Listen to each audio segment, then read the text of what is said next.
Digga! Thought it was also Digga something. Hey everybody. So how you doing? Welcome to our weekly little live stream show. Pull the Ultra Trigger, or humorously, if I get the words wrong, pull the trigger, as I sometimes call it.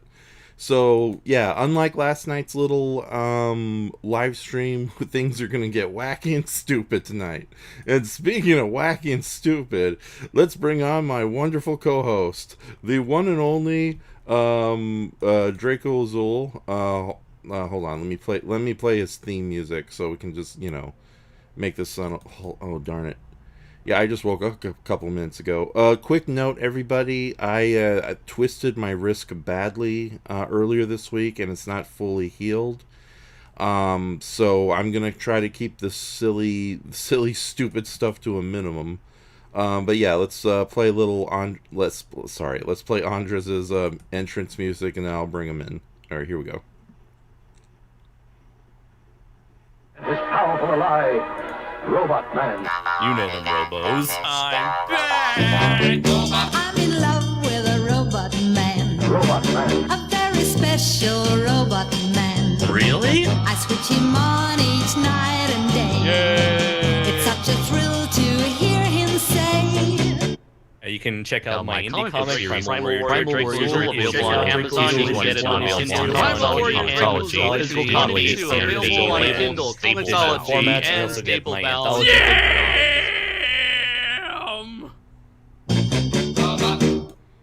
Okay, you're here. You know, you still have yet to actually show me this supposed theme song of mine. Really? I thought you loved me so much you would go and revisit my episodes every day. I'll send it through Facebook. So You give me way too much credit, my friend. okay, I bet. So Andres, welcome to tonight's show. Okay, I'll send it to you on Facebook, and you can listen to it, and we'll get your live reaction before we watch the Ultraman episode and get your live reaction. But By the way, I love how our friend Darrgon just went, and copyright strike from TP for the song. Oopsie dozy, oopsie whipsie. Darn, there goes my plan to recommend putting at least one piece of Ultraman Tiga's soundtrack for each new episode of Pull the Ultra Trigger. Oh my goodness! So, and also it ruins my plans of playing Free Guy and Cruella DeVille on the stream tonight. So we're gonna watch. Why? Watch the whole movie. It's like I didn't sign up for this, Ralph. Okay, so what? If you watch it through a Russian website, everything's gonna work out A-okay.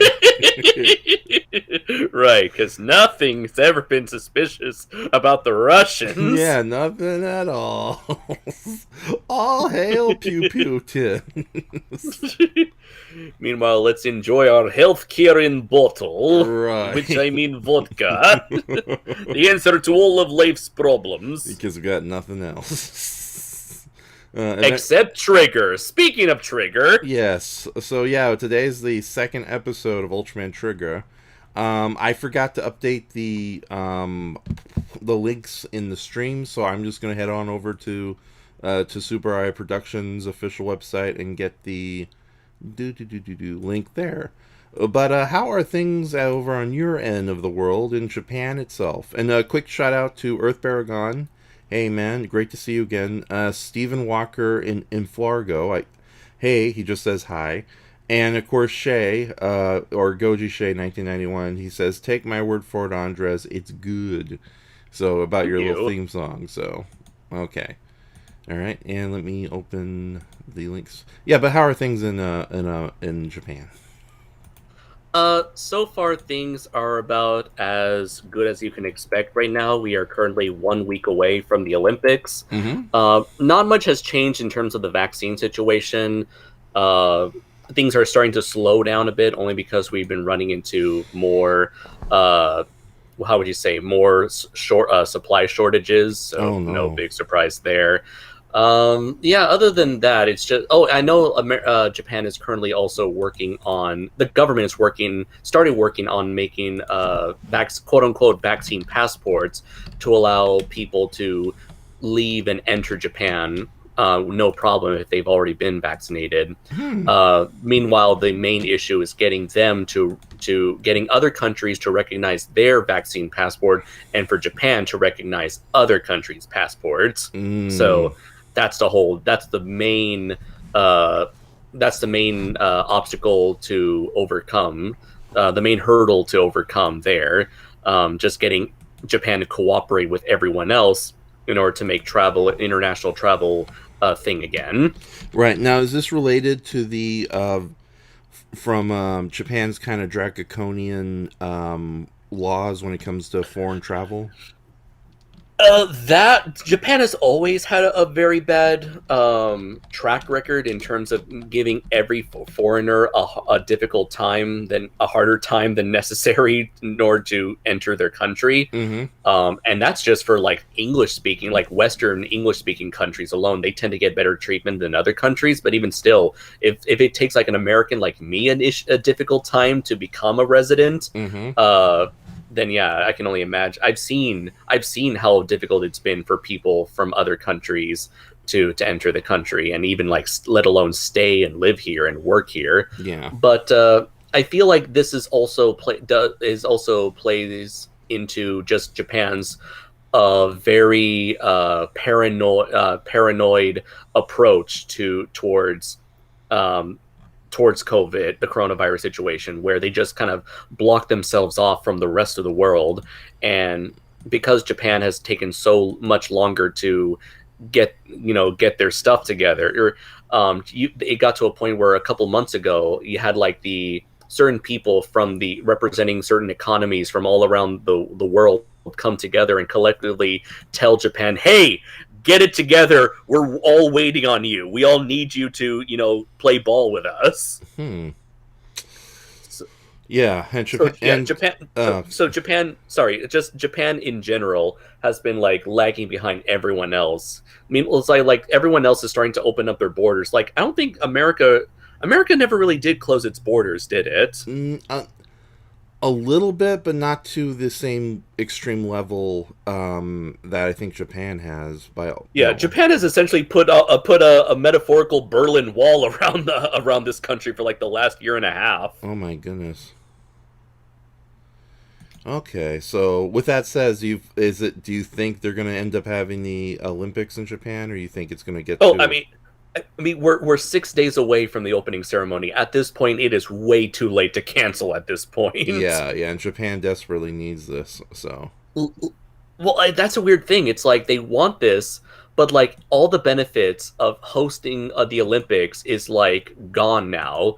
It's like the only reason why any country would want to host the Olympics was because it would be a huge economic boom for them, especially in terms of tourism. But there is no there is no tourism, and there's not even going to be an audience for all the events that are going to be hosted in Tokyo and around the larger Tokyo area. Oh my god. So there are zero benefits to having the Olympics take place at all, other than Japan's got to do it to, I don't know, save face or whatever. Oh my god, I really don't know what to think about this. So, what's your opinion of this, if you don't mind?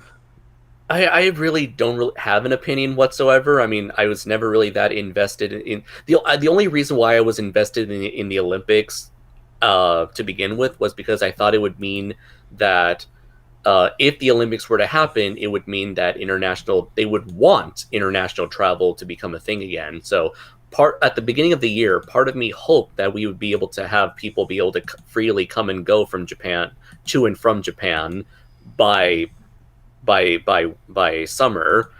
But of course, that's clearly not the case. So I honestly do not really feel invested one way or the other, since it doesn't really affect me personally. And that sounds selfish, but at this point, as someone who is really desperately waiting and trying to move back to America, it's like that's what I'm focused on currently, is just the travel situation, because now the tickets prices have gotten even more expensive, to where just like everything's still very expensive, but it looks like things may start to go down to like normal ticket price levels around like November, December. So maybe that's a sign that travel could become a thing again by the end of the year. My God. Okay. Well, if you need extra books, you keep me in mind, and we'll start send Andres back home. And Pop-Tarts. Yes, Pop-Tarts too. All right. Yeah. For those who don't know, Pop-Tarts are not a thing in Japan, and I miss them dearly. Thankfully, Raph set me up with a good supply of them. Exactly. So, and I just shared a link on the private chat here on StreamYard. If you want to listen to your song, I can play it again at the same time, and we'll get your reaction. No. We've kept people waiting too long now. Okay, then I will close it up. Yeah, we don't want to annoy tonight's audience with like funny gags and other things like like last night we did with the aliens. So that was a little on the ridiculous side. Isn't that right, Jack Palance? Oh darn it! Where is it? Oh, I got to play it. Damn it! There we go. That alien! Spot! Controls the one. Right now, you and me, we are the prize game!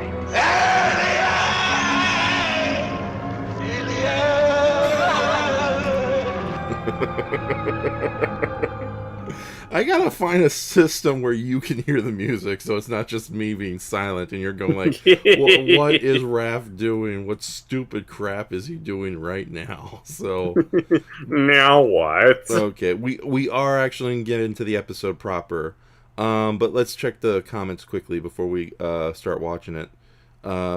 Okay. Oh, there we go. After and there's a copyright strike from Two Briar Productions, or J People, or whatever the horrible company is that's keeping the Daigo actor off the show. All right, Steven says, "Oh hi." He says, "Take my word for it, Andres. It's good." Or he said that. I think he continues. I think they want to get it over and done with at this point. That is true. And they say, as next year is the Winter Olympics. Is that being held in Japan or elsewhere? Oh, yeah. I have no idea. I'll check. Okay. Let's see. It's kind of weird to have like a year where you have like two Olympics back to back. Yeah, that is true. So that's right. The Winter Olympics is usually sometimes 2 years. Yeah. Oh my goodness. So Stephen Walker then says they probably don't want the events to clash, and then go fund kaiju. Okay. It's going to be in Beijing. Ooh, okay. Darn. Yeah. Oh my God. Yeah, Japan is just trying to save face at this point. So we love you, Japan. But yeah, this could have been handled a lot better. So yeah, like here's the interesting thing. So Japan canceled the Summer Olympics last year in March. Mm-hmm. A good quarter of the year in advance. Mm-hmm. So if they haven't canceled the Olympics at that point, and we're 6 days away from the opening ceremony, and athletes are already flying into Japan. Yeah, you can't stop this can't stop it at this point. It's a Gaijin train and it's a coming. You can't stop it. Dun dun dun dun dun. This is probably what like every Japanese person is thinking right now. Dun dun dun dun dun dun dun dun dun dun dun dun dun. I have come for the Olympics. Is everything doing all right, my Padawan? I mean, servant of darkness. I will say it must be really a big disappointment for these athletes, because it's like for a lot of them this could be their once in a lifetime chance, and they're not going to get like the full stadium treatment. Oh God, yeah. It's hopefully they'll... just imagine them like participating in these sports, and they hear like 5 people that's like their I believe they're able to bring over some of their friends and loved ones. Family and loved ones. So like just imagine them like performing their athletic feats, of strength and durability and physicality, only to be like cheered on by like 5 people in the corner who's like their little cheer squad there. Woo! Yeah. They expected like millions of people cheering them on, hyping them up. Instead, it's just like those group of folks over there. Yeah.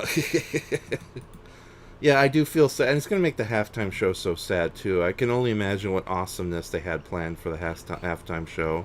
But then again, unlike America and the UK, Japan isn't much for crossover, so I doubt it'll be like Godzilla meets Sailor Moon. Hold on. Do you remember, like, when it was first announced that they were going to have the Olympics in Japan, that they actually got a bunch of anime characters to be their ambassadors, and Sailor Moon was one of them? Really? Okay. Yeah. Let me see if I can find it while you talk. Okay. But yeah, ladies and gentlemen, we're going to get right into it. I'm going to read some comments here. Goji Shea says, I love how we see Boo waving so cheerfully while the eerie music is playing. Thank you. That's a very dumb gag on my end. I've updated the links, by the way. If you look at the description, you'll see Ultraman Trigger Episode 2 as the first link after our introduction. The introduction I wrote is, 2 heavies arrived to challenge Ultraman Trigger, the vampire monster Gymira, and the buff darkness giant Darrgon. Plus, Trigger meets his new teammates and gets select. Will these new sidekicks get on ENSHOHMA'S nerves? Will KAIJUNOIR'S tell ENSHOHMA to suck it up and eat the cheese? And eat the annoying cheese. Find out!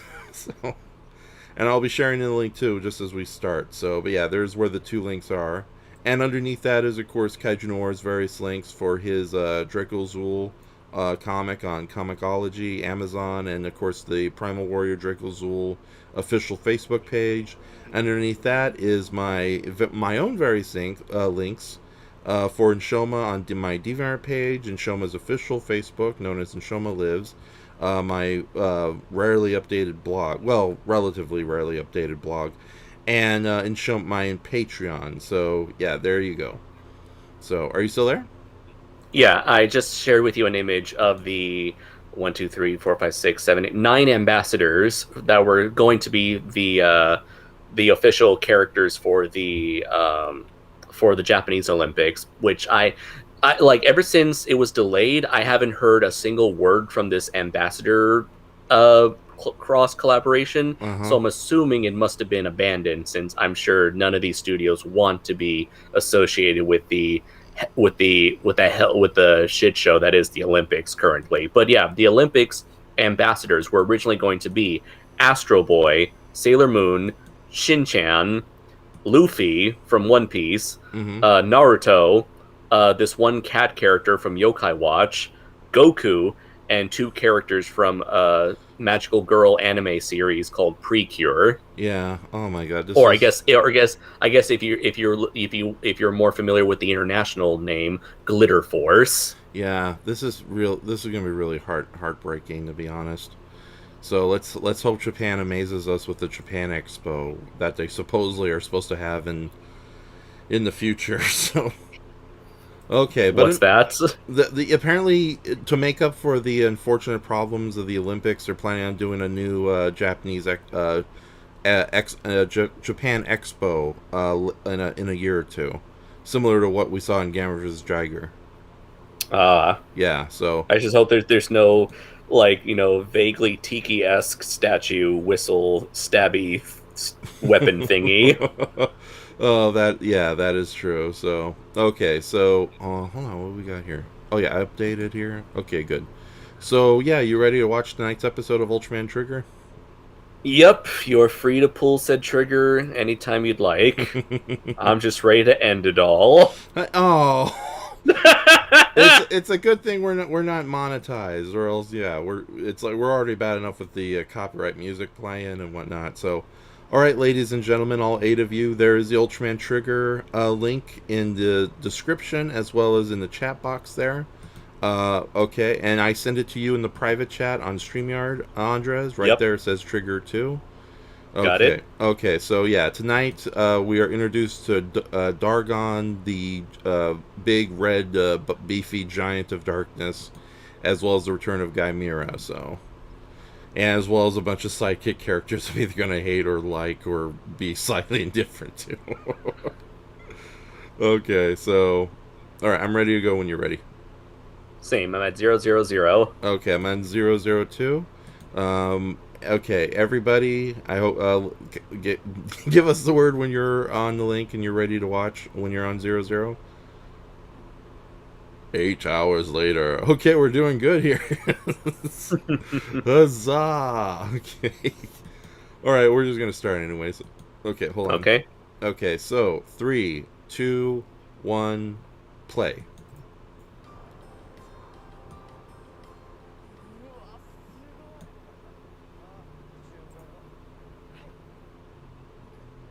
Okay, there's our... Okay, they came to Earth.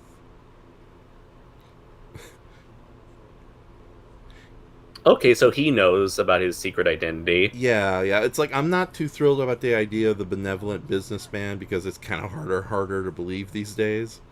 But I do... Come on, what about Bruce Wayne? Oh, sure, you mean that crazy guy going around beating poor clowns in the alleyway? So... Poor mentally challenged people... Not mentally challenged, what do you call them? Mentally...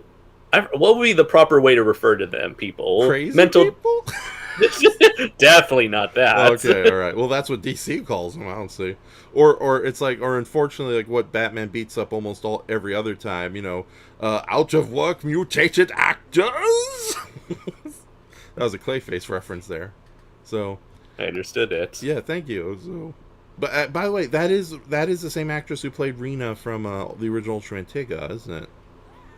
I couldn't. Let's see. Is she like was she the main love interest? Yes. Or no? Yes, of Daigo. Really? Yeah, that's what really? She looks so different from. I know the movie was 10 years ago, more than 10 years ago, but she looks very different from like the Super 8 Ultra Brothers. Yeah. Well, I guess that's the ravages of having long hair. That's a terrible joke on my end. I apologize, everybody. Oh wow, yeah, I'm really liking the theme song here. Yeah, it's got that like that 90s like synth rock energy that the original Tiga had. Mm-hmm. So apparently, the theme song for Trigger has gotten a lot of good responses online. Cool. Yeah, I definitely like this way more than the Ultraman Z theme song. Mm-hmm.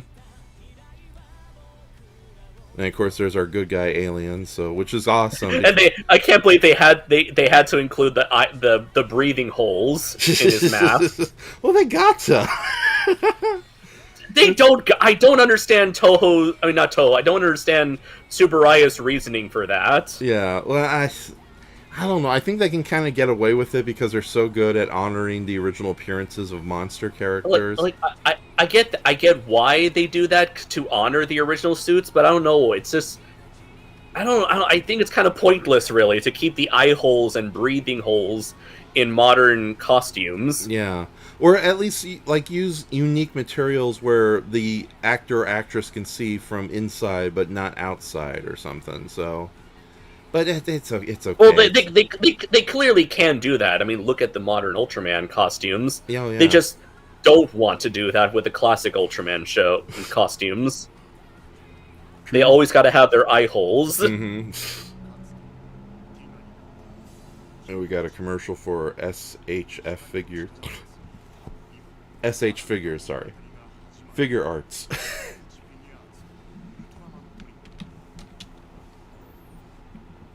And there's our Daigo actor. Yeah. So he's kind of making an appearance in the show through these little toy commercials. Which is bittersweet. Yeah, yeah. Damn you, Johnny and Associates. You know, I love the Ultraman live shows, and I love that whenever there's like a good guy mecha or kaiju on board, they let him be a part of it. But if you're like a regular casual viewer, you can easily mistake the poor good guy monster with all the bad guy monsters it's fighting. It's like, I know Matt Burkett would be like, an excellent opportunity to kill 7 guard. He's in the audience with a shotgun.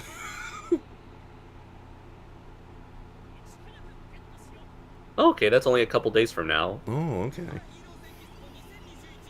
Do they hold it like in the like Tokyo Dome or like elsewhere? These big Ultraman events. I really don't know. Okay. Oh, hey, that was Darrgon. Oh yeah. Your favorite monster, right? The Medusa girl. Yeah, one of my favorite monsters. Yes.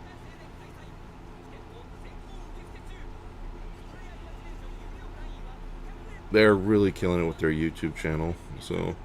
Super, yeah. Very happy for them. Yeah. Much different than when I was growing up, where Tsuba Productions was like, "Don't worry, Ultraman the Ultimate Hero's coming." 5 years later, where is it?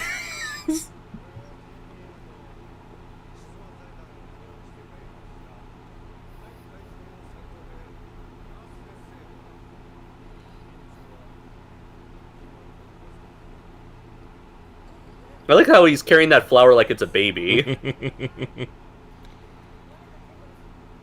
Alright, here we go.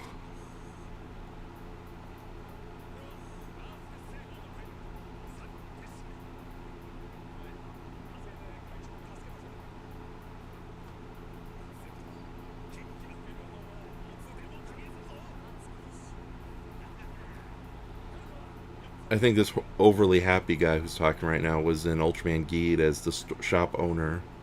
So. Oh, okay. Yeah. This is his alternate universe counterpart, where for whatever reason he's the lead. He's like a commander of the goddamn like anti-kaiju force. Uh huh. I'm a badass alien. Put it there. I'm Boo. I do like that they gave him a child's voice. Yeah. It's me and my brothers grew up with Ultra 7, so we're always happy when they bring back an Ultra 7 related alien or monster. Mm-hmm. Oh, you know, this guy's a badass because he has facial hair. Yeah. Though it's kind of bordering on Peach Fuzz with the goatee. I'm sorry. Hey, it's a lot compared to most everyone else here. Oh my god.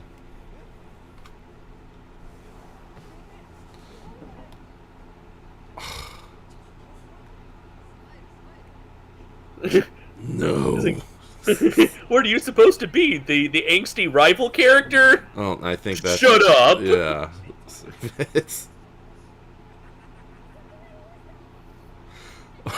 Oh, sorry, wrong show. She has like a piece of toast in her mouth.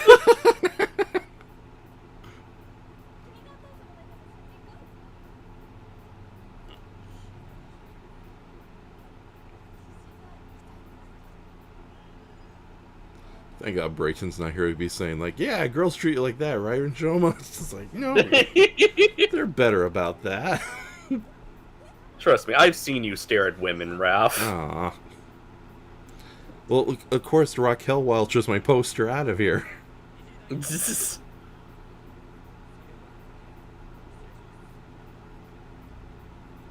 Probably going to go over, screw over Ultraman Nexus.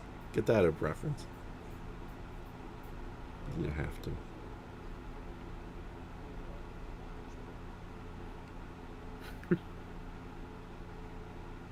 And she never will.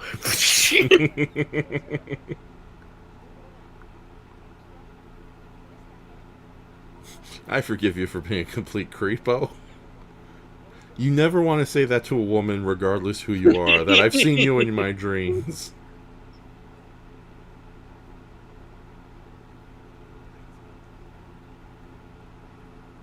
Foreshadow. Uh-oh. I guess he's going to be our evil Tiga analog, or whoever the name of the mad scientist was who became evil Tiga.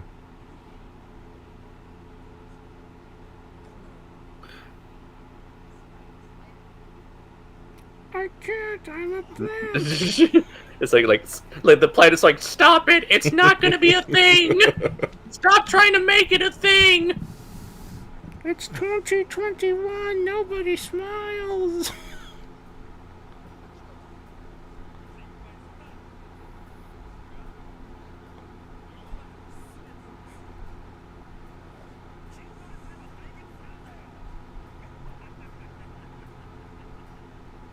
I'll be honest, I'm not This is giving me flashbacks to the overacting in Ultraman in Kamen Rider Build, and you remember how I felt about that. Yeah, it's getting on dangerous levels of Super Sentai silliness too. Z never had this issue. I think from like the portion that I saw. Yeah. Oh yeah, no, Z did a much better job at balancing its kind of childish humor and serious character moments beautifully. So it was also like one of the few Ultraman series where you honestly believe there was sort of a romantic or platonic friendship going on between the lead hero and the lead heroine. Yeah, even X did a decent job with that as well. Oh yeah.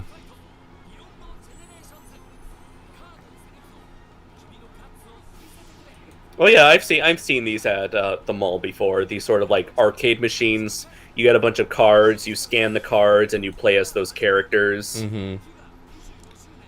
I'm not sure which franchise started it first, but I think like Super Dragon Ball. No, what was it called? Dragon Ball Heroes was very popular with that. Oh yeah, didn't they create a bunch of new characters for that game to play? Yeah. Oh yeah. Game? Oh, okay. Big time. Yeah.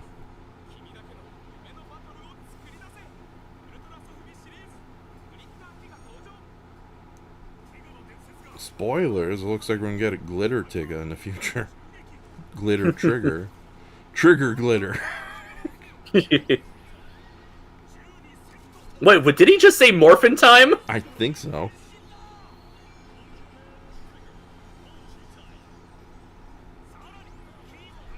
I can't tell if that's like a Japanese voice actor trying to sound American, or an American voice actor trying to sound Japanese.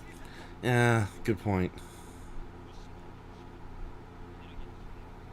Supplies are loaded. We've stolen all the Pop-Tarts for ourselves.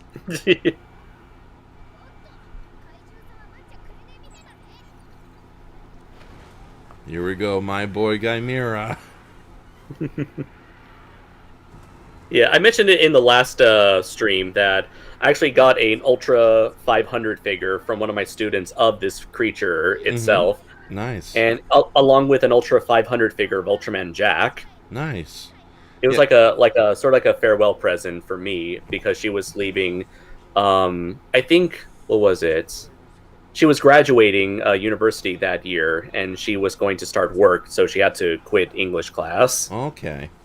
Yeah, it was a super touching, very incredibly touching gift, and I gladly display it along both of them, the pair, with my other Ultra 500 figures. Sweet. Yeah, no, it's very cool that your students know you're into tokusatsu, so...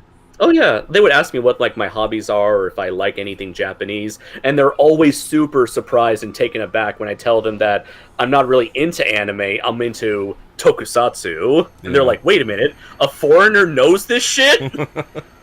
That's a good shot. For anybody in the audience, Gymira first appeared in Ultraman 80 and was like a major kaiju, showed up in a two-parter. He's a he's a literal vampire kaiju who sucks the blood and kills other kaiju and turns them to undead servants. He had two such monsters under his command. Wow. Yeah, Darrgon, a huge octopus-looking creature, and another monster whose name escapes me. Oh, and, wait, where did those tentacles come from? Yeah, his mouth. He's filled with tentacles. He's like got like 10 tongues at least. Although with CGI they can definitely add more.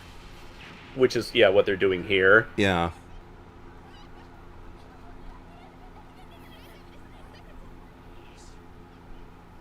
I've noticed that they have like more. It looks like they're gonna have more shots that take place outside. That's right. Ultraman Z, despite the fact that there were fight scenes outside, it was mostly done in the studio. True. Yeah. Yeah. Shut up! Change the build! Galaxy! Galaxy!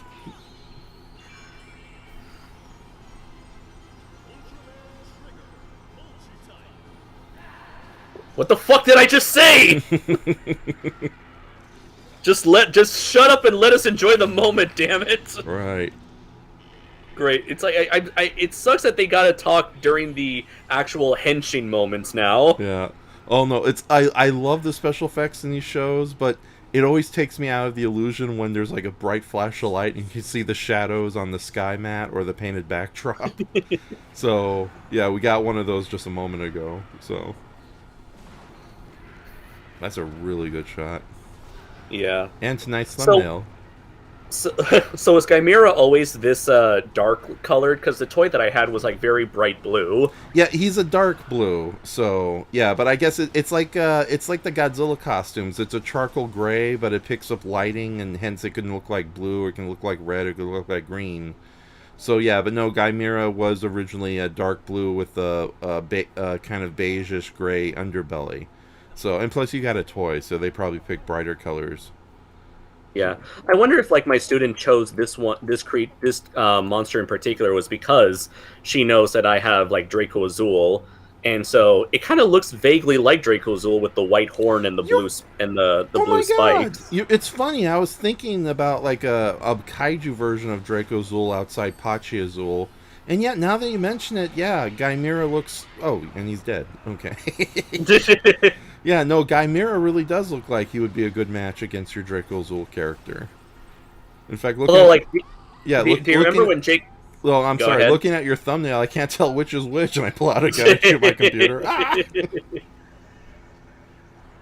By the way, my friend, our friend Jacob Baker actually did illustrate a kaiju version of Draco Azul. Oh, neat. Which is like a 4-armed dragon monster, Yeah. 2 wing arms, 2 claw arms. I like that very. When Darrgon came crashing to Earth, I love that he left a huge crater there. He had to kind of crawl out of it. Mm-hmm. Oh no, the Nam flashbacks from 30 million years ago. After 30 million years, I'm free! It's time to kick your butt! Oh yeah! Step into a Dara!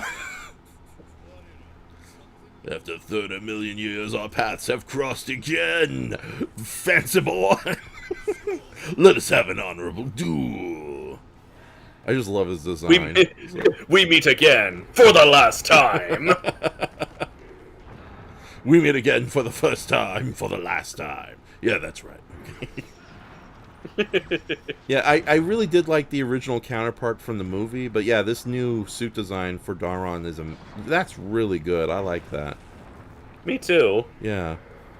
Oftentimes, when they ever try to put armor on a tokusatsu suit, it makes it's kind of like disproportionate to the rest of their body. Yeah. So like they would have like these beefy shoulders and chest, but then it makes their arms look tiny by comparison. Yeah. But here, that's not the case. It's all well proportioned. Exactly, and I love the little kind of gladiatorial girdle he has wearing.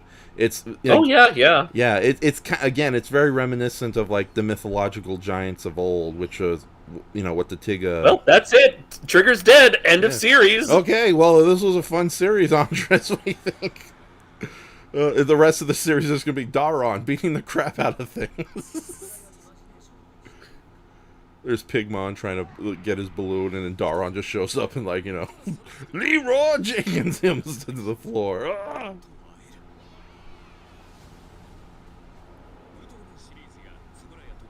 Now, this is the streaming service that Subaraya Production has in Japan. Right? I wasn't aware of this. Oh, wow, they're advertising the comics, actually. Yeah, okay, you didn't know about, this is a Japan-exclusive streaming service where pretty much Subaraya Productions has the vast majority of their material on streaming. Is it me or did they change Ultraman 66's voice? He sounds more like hype nasally. I have to watch it again. I can barely hear the audio. I'm using the subtitles as a big help here. Okay. So, Trigger's dead. What are we going to do with the rest of our lives? Go back to watching Tiga? Okay. Fuck you. Okay. I'll be there for the monsters. The short little monsters who are less than a foot higher than Ultraman Trigger. I swear you're exaggerating. Right. Okay, 5 inches shorter than Ultraman Trigger there, realistically. God, even the toy commercials have great model effects. Yeah.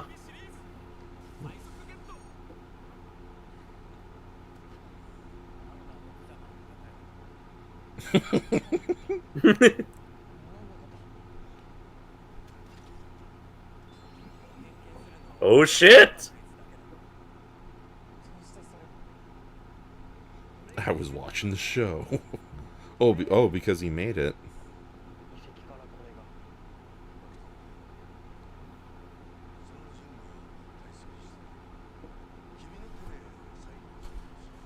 I promise you will be Ultraman and no one else. However, son, we should talk about disappointment. How life doesn't exactly give you the son you want. Oh, damn it. I want to be Ultraman.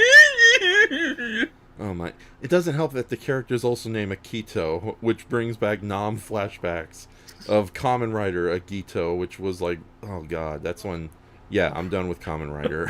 I failed you. Yeah. I've buried enough humans of the Wayne family.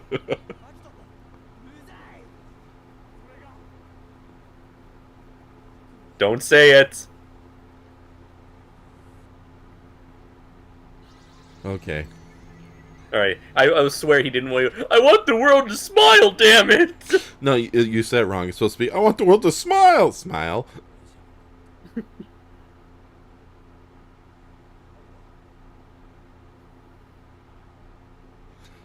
About that talk, we had disappointment. I'd really appreciate it if you support that other guy who I promised to be Ultraman and not you. Yeah. God damn it, not you too. I was going to say earlier, yeah, the idea of a benevolent businessman doesn't fly that much in fiction anymore, but I do like that the semi-leader of the whole team is aware that our lead hero is an Ultraman. So, Oh yeah. It helps add to the drama, and I do like that twist of there being another dude who wants to be Ultraman rather than someone else. Yeah. It's nice that you have characters who are at least somewhat aware of how this Ultraman transformation deal goes on. Mm-hmm. Yeah, Darron is like giving me, like, he's very reminiscent of like Talos or like Apathy. That's why I think I'm digging his design so much. And also, any kaiju or giant monster who can just use pure strength to beat the crap out of people is all right in my book. I think that's why I love why we love Silvergon so much. Sorry about that. What were you gonna say? Oh wait, they're buddies now. Is this what it's like to watch shonen anime? It's like, yeah, this isn't a shonen anime. It's like, I don't like it because I like. I'm not doing it because I like you, baka.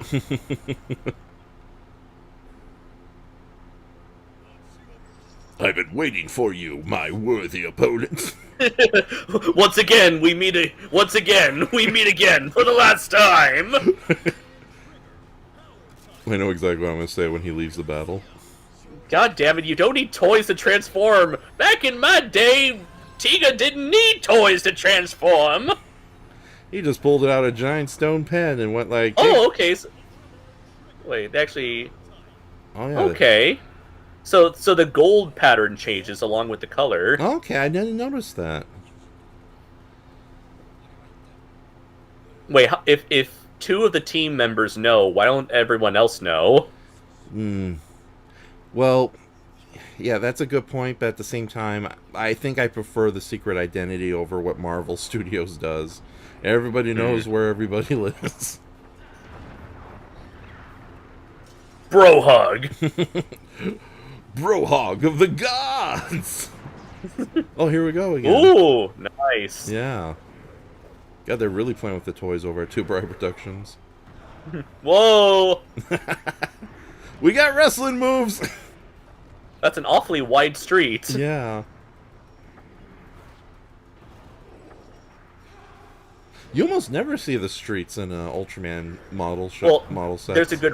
There's a good reason for that. It's to hide the fact. It's to make it look more realistic. Yeah. Because if you ever see their feet, then it breaks the illusion and it starts to feel like, oh, this is just two guys in costumes on a set. Yeah, that's something that happens in Power Rangers and Super Sentai all the time. It's like they're fighting in the middle of the city or the woods, and it's like, why is the ground just a regular rug? Like So do you remember the ending for Big Man Japan? Yes. they completely break this no feet rule, and it looks like intentionally it's done to make it look incredibly like artificial. Uh-huh. Oh, my butt, it's wet. How dare you? My skirt, my skirt. I mean, my hip armor. My man. Oh, they're going underwater. Oh wow. Yeah, it's like in Ultraman Trigger Final Odyssey. The original battle with Darrgon was very much like this. So that's kind of a cool callback. Yeah.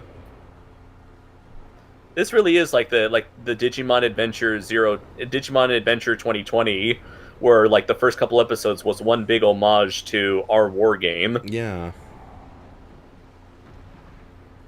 Oh, he's gonna jump. Yeah.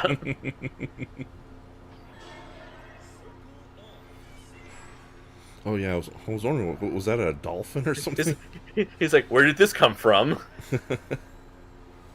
Pull the scissors! Get the scissors! Ultraman scissor! Scissors.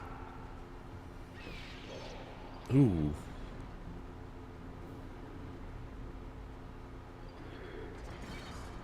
Is he gonna pull a kill and use those scissors? Don't lose your way! Right.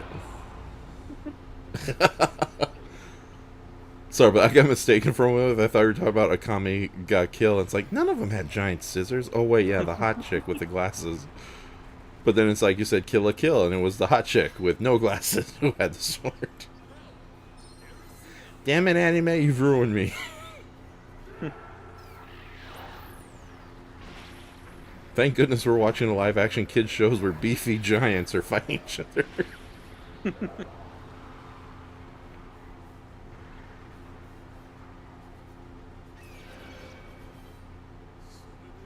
You truly are my worthy opponent. We shall meet again. Now goodbye forever. For the last time. That guy was weird.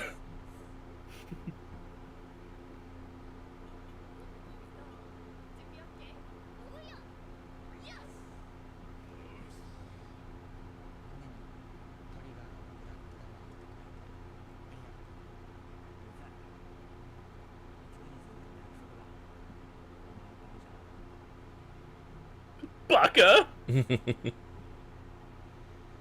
Okay, so he's standoffish, but it's not as annoying as I fear it was going to get. Mm-hmm.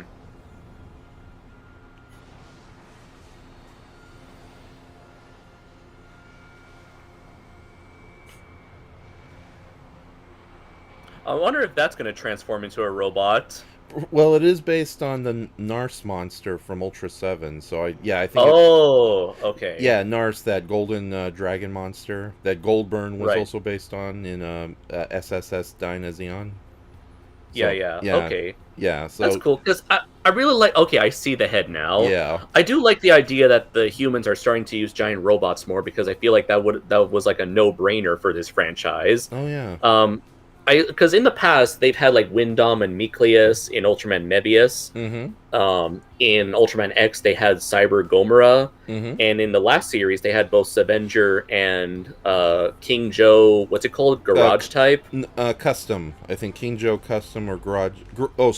King Joe Storage. Storage Custom type. Mm-hmm. Yeah. So I think it's really makes sense for them to start building. I get it that the writers, they want Ultraman to be the star of the show. Mm-hmm. So building a badass robot would take away some of the attention away.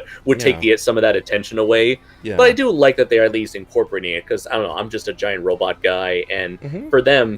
for humans to want to protect humanity against monsters, it makes sense to start building giant robots on top of just these because these little ships and battleships and battle stations, they're not going to cut it. Yeah, although I with that says, I do appreciate it that the Falcon jet does transform its own like speedy mecha. Yeah, but it's not really. I don't know. I'm not a fan of the design. Oh, hey, it's that one rope monster. Yeah, Gazort. So, but yeah, it's fine. It's I don't know. I think Macross did it much better in terms of transforming jets. it's already essentially looks a bit like a Valkyrie. Just have it go all the way. Just go all the way with the transformation. Right. It's so weird. After all these years, I'm not used to the main Ultraman not talking normally. He's just grunting. Oh, that's true. Yeah, that's true. He doesn't talk anymore. Right. It's a lot. They really are following the Tiga.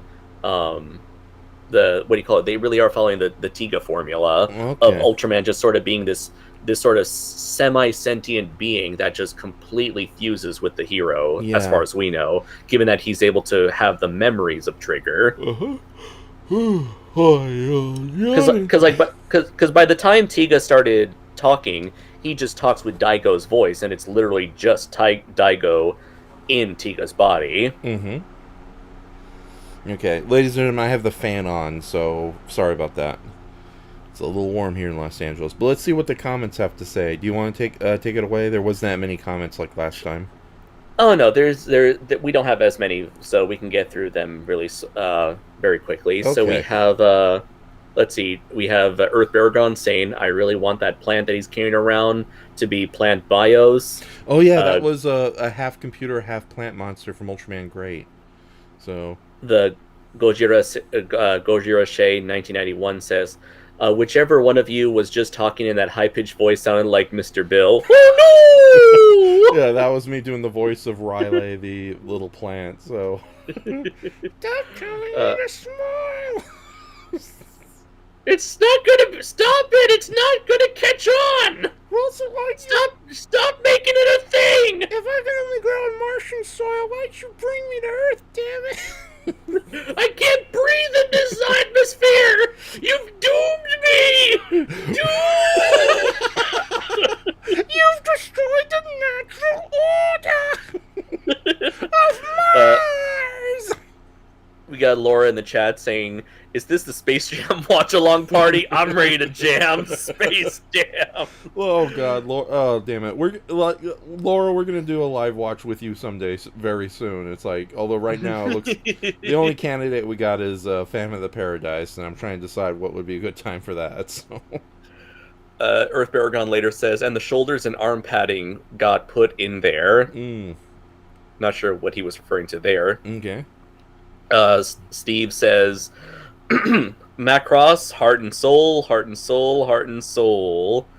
I don't know if that's a theme song to a Macross series because I've only ever watched the original and Plus. That's like every American has only seen the original and Plus.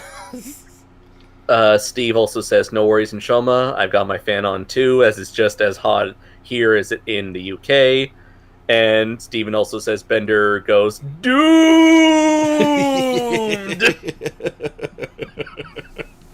Okay, so, but yeah, that was the second episode of Ultraman Trigger. Even though the side characters are overacting the hell out of it, and it is kind of, like you said, bringing back memories of Kamen Rider Build. And Q Ranger Yosharaki. Yeah, exactly. So galaxy. Laura says Mr. Bill voice fucking sucks with headphones on. We're so sorry. We're so sorry, Laura. Steve says reference to Macross 7 the Macross 7 movie song called Heart and Soul. Oh, okay. I'm just thinking of another. I'm sure I've got the lyrics wrong for that other song I'm thinking of. That's right. And Gojira Shay is that Shay Smithers? Yes. Okay. He says it's hot here in Illinois too, and it's hot and humid here in Gifu, Japan. Yeah. Pretty much the rainy season just stopped, so now we're in for a shit ton of heat and humidity. Oh my goodness! I know global warming is real, but I really hope it isn't global warming.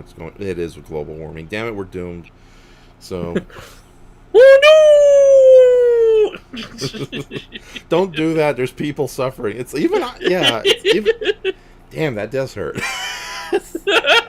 Damn Blue Yeti microphone. I have to wear the headphones every time I use you. Okay, so, but yeah, that was the second episode. The side characters, again, I was trying to say, they were overacting and overly silly. But yeah, they didn't get on my nerves as bad as I thought they would be. I thought they'd be a lot more antagonistic and annoying. But then again, you know what? Here's the thing. At least there's no dumbass cartoon sound effects. No, that was there's no like boing. Yeah, that was the main thing that got me out of most Kamen Rider shows. Like, these are supposed to be serious programs, and then it's like, boing, bing, that kind of nonsense. And then, of course, like, current era Power Rangers, it's like, oh, cool, this is a nice cast of well-defined characters. Oh, crap, here comes the Bulk and Skull analogs. We're in a military base, and we have a cake. Why is that? Doop-de-doop-de-doo. Yeah. Oh my god. As you were saying, I'm sorry about that. Oh no. I agree with you there. It's like the acting did get a little annoying, but thankfully it seems to not be on the level of a modern Kamen Rider and Sentai, but it does get awfully closer than the more recent entries like Geed, X, Geed, and Z. So I really hope that's not going to be a problem, but I feel like this is going to be a continuing complaint I'll have for this series in future episodes. But I did like the idea of having the conflict between him, the main character, and the rival originally wanting to be Ultraman, because it's clear that he's got a thing for the boss's daughter. Maybe they're going to set up a love triangle relationship deal there. I hate to say it, but I think the rival character, Agito, is actually the brother of the sister, and that was his dad. The businessman. Real weird, because they never said it. Did they ever establish them as family? I think they did earlier in the episode, and plus he was with the daughter earlier. So yeah, I think that's their siblings, Yuna and Akito. Okay, but either way, I feel like there's definitely going to be some It's sort of weird. Either way, I feel like there's going to be like some sort of dynamic between the three characters. I just wish that it wasn't so over dramatic, because he feels like every single cliche archetype, like loner, bad boy, angsty rival dude, all wrapped up into one actor, complete with the emo hair. It was like every scene he's in, I just want to go, I'm doing this for my own reasons. It's like I can't take any of this seriously, and I know it's Ultraman. You're not supposed to take it seriously, but I feel like you're kind of supposed to. I don't know. Then again, it's a kid's show. I don't even know what to think anymore. Yeah, as long as it's not like a stupidly evil rival, like some of the crap that happened in Naruto. It's like, try to be our friend, no, and stabs him right through the heart, literally. I want to fight. I want to kill my brother for killing my family because they got a dark and emo background story. Well, that makes sense, but do you have to kill and harm everybody else that isn't your brother? Whatever, I'm just too cool to care. Yeah, exactly. So, but I did appreciate that the character kind of got over his angsty BS pretty early and decided to help our hero, even though when it's like he kept saying, "Save it, don't praise me, stop it, stop licking me, little boy." and that's why he just kind of comes off as like the tsundere type character archetype. Exactly. I'm not doing it because I like you, baka. Run away, little tiger girl, run away. Yeah, for any anime fan out there, you'll get that reference. So Andres is like, what the hell is Raph talking about again? Okay, so but no, it's like I remember one of the big problems I had with the early era of the Heisei Kamen Riders, especially with Kamen Rider Agito, was that the rivalry between the various writers was so extreme that it got to levels of American soap opera stupidity. Like, it's like, oh yeah, monsters are attacking and killing normal people out on the street, but the police department wants to test out one form of special armor against another. So even though we could have two superheroes at different times defending the peace, I'd rather have you two fight, and we'll ignore the murderous monsters later. And it's like, oh no, why did the monsters kill these innocent people? I blame the original team that we're trying to replace with our new team. It's, that kind of woolly thinking and terrible writing you see in tokusatsu and anime for that matter.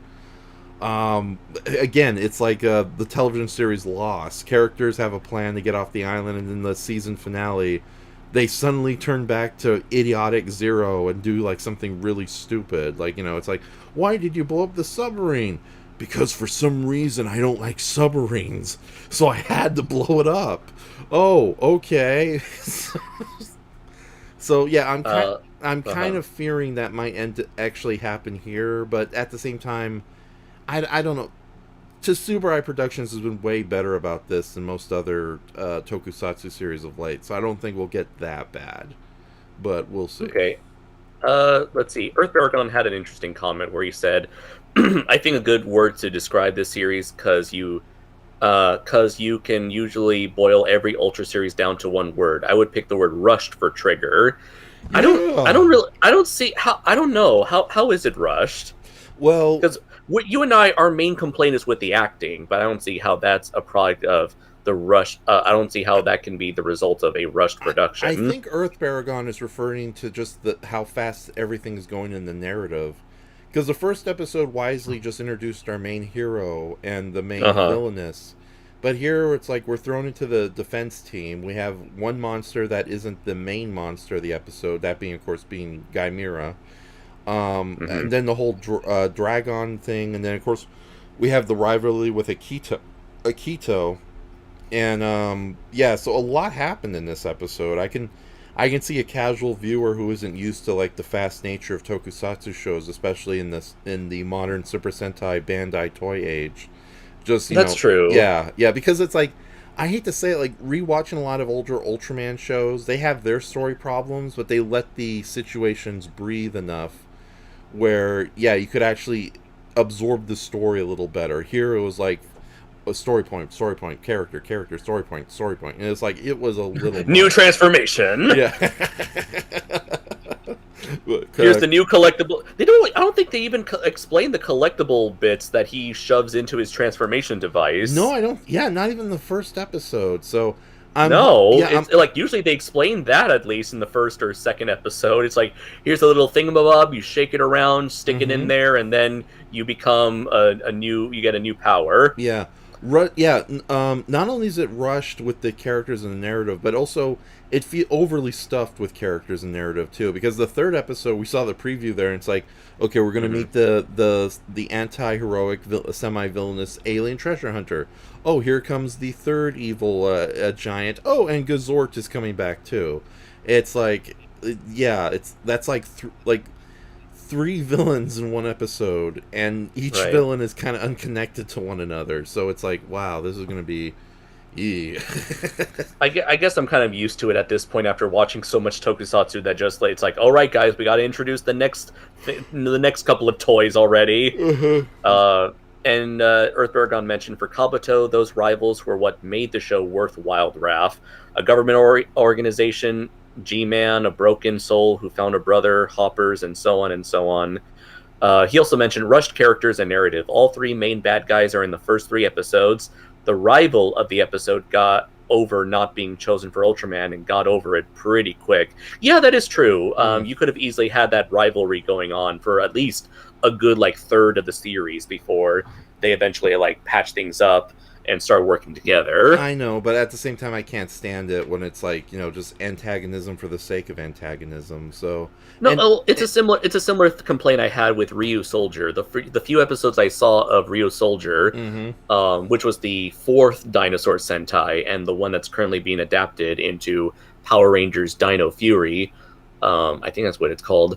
They set up the Black and Green Rangers as being the angsty loner types that were going to go off and do their own thing, separate from the Red, Blue, and Pink Rangers. But the very next episode, they joined the team and become a 5-member band. Even though I thought that the idea of having 2 team sets of Rangers off doing their own thing independently, I thought would have been a very interesting idea. Yeah, and if they were smart about it, not only have they kept that going for at least a few episodes, but like maybe like switch the focus back and forth between the two teams, so they weren't always constantly in the same episode together. So that's, you know, it's sort of like in. I'm not going to get too much into it. Also, I didn't get much sleep, so I'm sorry if I sound like a little rambly tonight.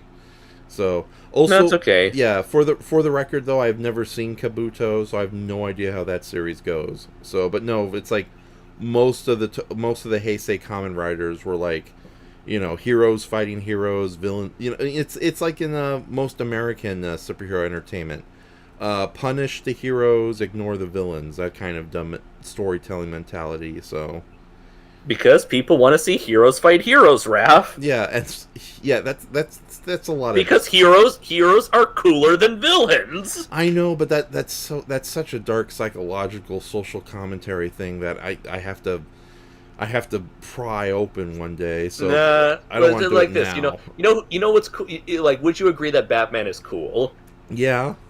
Would you agree that Superman is cool? Yeah, but it's dumb that they so always would fight. it be cool? So for many people out there, the idea of Superman and Batman, two cool characters fighting, is itself double cool. Batman v Superman? Shut up, Ryan! My point still stands. I'm just saying, there's a reason why people are so obsessed with seeing heroes fight heroes. Yeah, but it just makes the story more lamer too. It's the equivalent of like a terribly written disaster movie where people are stuck in a flaming building and have to get out, but one guy has to be a complete dick, and they start fist fighting when they should just be taking the escape elevator or the stairs down out of the fire. So that's what it just feels like to me. And not only that, but and Darrgon says, "We don't all get along. People don't get along, Raph. We don't all hold hands. The world is in danger, and he thinks this. The world is in danger, and he thinks that the kid that is Trigger is not worth it and is sloppy." I'm just getting a little sick and tired of just heroes fighting heroes, and the villains or bigger threats against the world are ignored. And you know, writers do that mostly because they can't relate to like the bigger concepts in their fantasy or science fiction, for lack of a better term. So it's like when Disney bought Star Wars, and Kathleen Kennedy's first quota to the productions and writers were, all right, enough of this weird alien culture shit. Try to make it as earthly as possible and fill it with as many human characters as possible. And well, we all know how that worked out. So. Other than the whatever, we're not here to talk about Ultraman. But yeah, overall, that pretty much sums up my thoughts on Ultraman. The special effects are still amazing as always. I'm really glad they kept the experimental camera work stuff, even if you do see the floor, which I think is a little bit distracting. Yeah. Because it does break some of the ground rules of Tokusatsu. Just don't show the feet. But anyways, other than that, it was really solid action scenes. The pacing does feel very rushed, and the characters do feel a bit cliche. But overall, it was still fun. If it continues to be this way, I have a feeling that Trigger will not live up to the awesomeness of Tiga, nor will it live up to the high standards of Z and X. Yeah. But at the very least, it seems to continue to be a fun series, and at this point, that's all I want. Yeah, maybe if we're lucky, maybe they're just showing us all the toys off in the first few episodes, and after that, the story will kind of calm down a bit. More toys. It's the Tiga Pogo Stick. It's the Tiga Stiltwalker form. It just cuts to a kaiju being beaten with sticks. Glowing neon-colored sticks with battery-operated lights and sounds. Also, I gotta say, the claw weapon is a little lame. He just I get the idea of splitting something into two, but I expected it to act like scissors or something. Yeah. But no, it's just I take half the blade and move it at a 2 o'clock, make it look like a clock that's at 2 o'clock p.m. right now. Yeah, I know we can't do OG Ultra 7 levels of violence where you can slice monsters in half and there's blood spewing everywhere. Oh God, you're right. They don't do that anymore. No, absolutely. Like when Ultra 7 throws his eye slugger, it's the equivalent of like throwing a beanbag at somebody. It's like back in the old days though, when Ultra 7 used his eye slugger, the boomerang thing on the fin on his head, it would like cut monsters straight in half, and it's like it'd be like he slit a monster's throat, and its blood was like pouring all over his face. Exactly. Now today, when he uses the eye slugger, it feels like a small tap to the face. That's how ineffective it is. And I know Japanese children entertainment is no longer as violent as it used to be, or infamously so back in the 60s and 70s. But yeah, I think you have this weapon. I know we can't get away with like cutting Darrgon in half, but it's like the weapon did feel a little lame in that regard. Like they could have done something better to show it had like a real impact as a sword. It's supposed to be a claw, but it doesn't really feel like a claw because it doesn't cut through anything. Yeah, or even grab Darrgon and lift him in the air. So I don't remember. Right. I don't even think that happened. So, okay, let's, what other comments we got here? So, after, Stephen Walker says Bender inhales, dude! Okay. So, okay, and we pass Darrgon. Stephen Walker says, I like some Doctor Who. Was lucky to meet some of the doctors. Yeah, me, Andres, I'm starting my own... you read it, you're good at this. Basically, it is Shea Smithers starting his own YouTube channel, which is awesome. Steve talks about when he met two of the doctors in real life. And let's see. Darrgon says, I thought the CGI that was in the monsters fight was a bit better. Not nearly as freaking jerky and all over the place. And Kaijus and Ultra got put through 3 giant buildings. Model work guys were working overtime this episode. Steve says, now available from Scamco. You can be Ultraman with new Ultra Log. Not sure what that's referring to. And he said, and Shay says, in case Andres missed it earlier, if it comes in the mail tomorrow, I've got some Doctor Who items I ordered from Amazon. I'll share with you on Messenger, Raph. Cool. Mm-hmm. And Laura says, like, submarine kill my dog. Not sure what that's referencing to, though. I think she's just sharing her memories of her dog being killed by a submarine. It's like we triggered some like some PTSD flashbacks. I know. How dare you? Yeah, it's like submarine killed my dog. It's like the scene in Godzilla vs. King Ghidorah where they try to give Godzilla a power up, and like you see his shadowy form under the water, except it's like a little dog against a toy submarine. Yeah. So that's all the That's all the comments we've gotten, and that's pretty much all I have to say about episode 2 of Tiga. Okay. So hold on. Rush characters and narrative, like all 3 bad guys. Okay. We read that part. Okay. So. Okay, you already went through everything, so... Okay. No, Brap, these things don't have to go for 5 fucking hours. No, it needs to go... How long have we been going anyways? So, dude... You tell me. I'm... No, that's 13 people watching right now. Wow, the analytics don't tell... Oh, wait a minute. OBS, tell me how long I've been on... An hour and 50 minutes. Okay, I think we can end it now. Yeah, that's a good place. Okay, yeah. So, all right. Ladies and gentlemen, thank you for our weekly watch. We will definitely be doing this again next Friday. If we don't do it Friday, we do it on Saturday. And, we're going to try to keep these short. We're not going to go past 90 minutes at this point. I think now is a good time to end it. Unless, Andres, you want to tell us about your remake of the Iliad starring Draco Azul and Jack Oxon. Well, I don't know how to follow up on that. That's okay. Nobody read the Iliad. We're all Odyssey boys here. It's like, comparing The Hobbit to The Lord of the Rings. Yeah, except unlike the Iliad, we've all read The Hobbit and Lord of the Rings. Or at least just The Hobbit and lied, we saw Lord of the Rings. So, oh darn, my nerd cred just went down the toilet. Laura explained the jokes by saying, you guys were talking about someone killing all their family. I just went to the South Park reference. Not many submarines in the landlocked Iowa. What about the land subs, aka submarines on rollerblades? You mean tanks, Ralph? Sure. What are you talking about? Darrgon says, I still want that plant he's carrying around to be plant bio. And Shay says, see you guys next week. Shwatch! Yes. Yeah, Earth Darrgon, I really do think that flower is going to end up becoming a kaiju later on, but will it be a good guy kaiju or a bad guy kaiju? So we'll find out. But yeah, I'm going to end it now. I'm going to Andres, thank you so much for joining me. I will see you next week for sure, or even sooner if we decide to do a live stream of consciousness or a night owling episode, because you're always like even though when you're trapped in Japan, it's so cool that you're almost always available for late night chats. So because you're on a different side of the globe in a different time zone. But any last things you want to plug before we head out?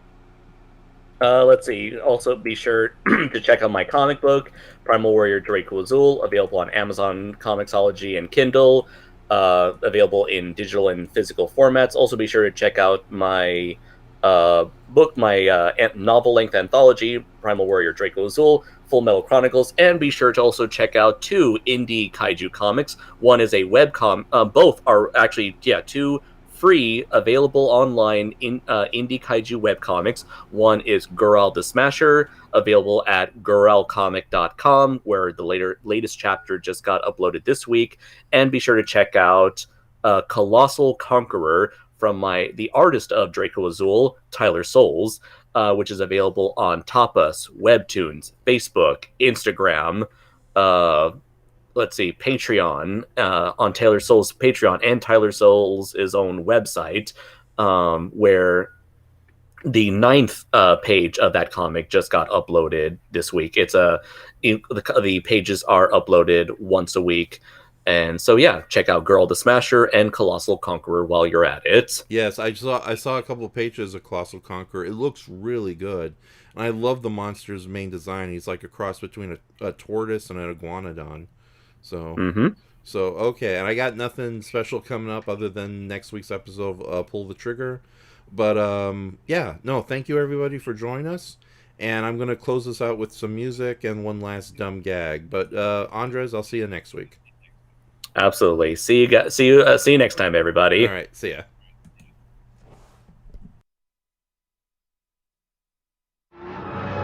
That alien!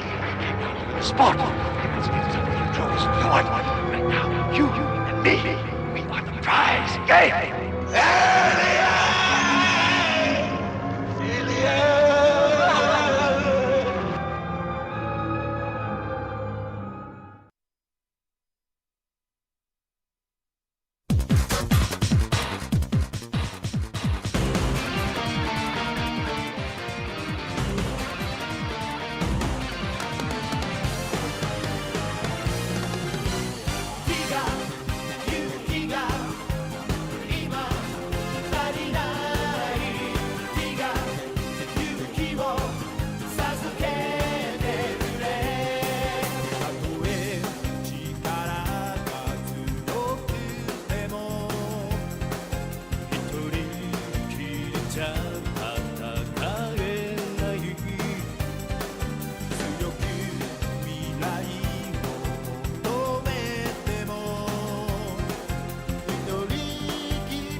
どんな